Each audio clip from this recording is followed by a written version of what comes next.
Ano tong lag effect sa marketing? So, yung lag effect is yung konting delay o lag dun sa marketing efforts natin. So, dun pumapasok yung sinasabi nilang trust the process. So, hindi naman lahat ng efforts is mabilisan agad na nandyan na. No?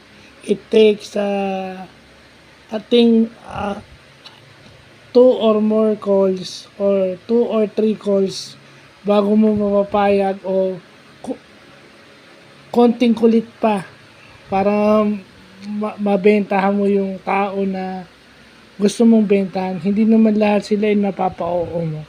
So, yun yung lag effect. Sa lahat, hindi lang sa marketing yan, pero marketing lang yung ating inaano. So, laging may lag effect. Na eventually, may hindi agad-agad, pero eventually, pag nagtuloy-tuloy, o parating ginagawa, or eventually, magbe-bear fruit yung effort.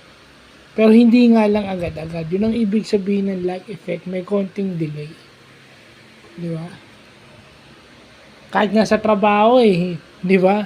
Nag-aantay ka, minsan, akala mo hindi ka natatawagan. Matagal ba o katawagan for after the interview, matagal kang tawagan, di ba? Pero eventually, sa dulo ka na pala natatawagan, sinasabing na-hire ka, di ba? Parang yun yung lag effect. So, kailangan mo lang maging patient. No? Sa mga ginagawa mo, ayan, tingnan nyo sa marketing, may lag effect pala. Kasi may mga tao gusto minamadali Lalo na doon sa mga bagay na na bago sa kanila or yung mga weaknesses na nire-reinforce na minsan matagal talaga yan. Paulit-ulit ka, maraming pad paper, marami kang scratch na matatapon bago mo makuha, pero eventually nagbe-bear fruit. So, yun lang po.